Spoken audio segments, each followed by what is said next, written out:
Mig, I miss you. I miss you too. Miss everybody there, but I'll be back in New York pretty soon, and we'll get the band back together. Something tells me that in the time you've been at Oaklawn Park, you've had more pizza than you did your entire riding career.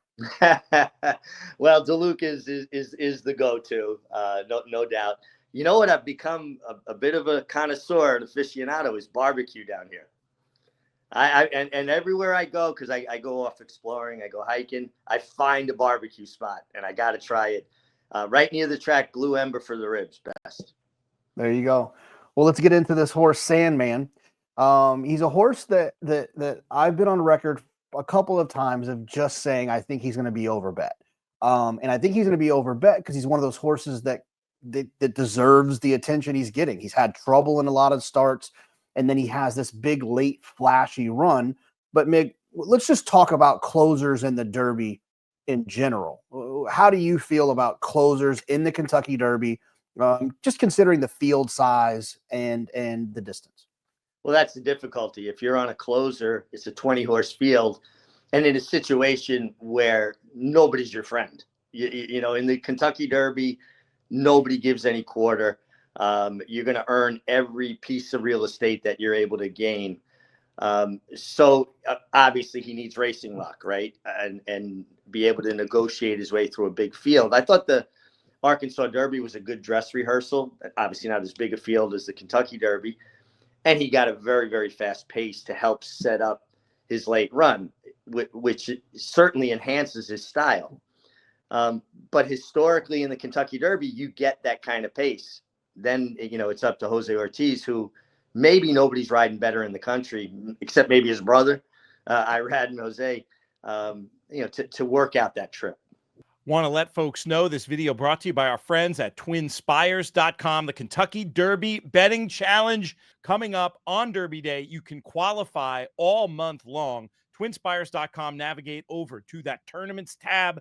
Get involved with horse racing's latest major tournament.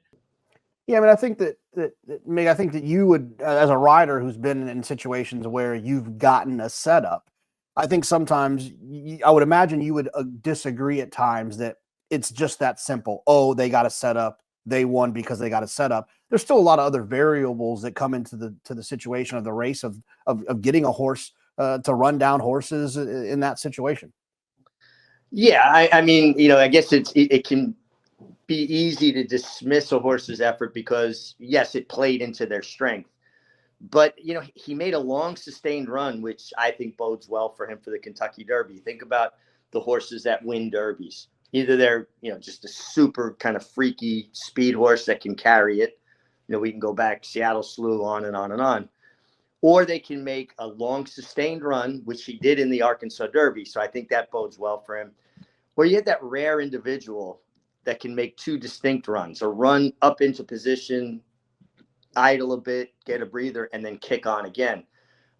He's already shown the ability to make that long sustained run. And in the Arkansas Derby, when he hit the front, I thought he lost focus. He had never been in front that early in a race, at least not since he was a 2-year-old. And he kind of got to wander, and you could see Jose Ortiz went at him left-handed. He ducked out. He had to straighten him up. That, to me, was a lack of focus because he's used to having something to chase. I think he's going to get a very similar kind of setup in the Derby, maybe not quite as fast a pace, but it's 1.25 miles, and he's one of a handful of horses in this Derby field that I feel confident that will stay the 10 furlongs. Mig, I always like to ask you this. It's one of my favorite things to ask you when we're working together on the Fox Sports show, America's Day at the Races or Saratoga Live, is well, which one would you like to ride? Because I know that you look at fields in two different ways as an analyst. You look at them as, okay, who am I going to talk about from a handicapping standpoint to help the bettors on some good ideas here? And then I know your mind quickly goes back to that riding career, that champion riding career, that Hall of Fame worthy riding career of who would I like to ride? And this Kentucky Derby, who would that be? It would be journalism, without a doubt. You know, I respect Sandman. I respect a few others. He just, from a jockey's perspective, He's not slow, but he's not forced into a pace scenario. He should get some position. You got to think he's going to have at least half the field behind him early, less traffic to negotiate. And I like the way he jumps back in the bridle. You know, his last start, he had trouble in the Santa Anita Derby. And every time he gets stopped, instantly he jumped back in the bridle. That's a rare ability for a horse. You know, very handy. And the start before, even though he didn't have trouble, he found another gear at the 8th pole. He's the horse. If I could ride one, that'd be the one.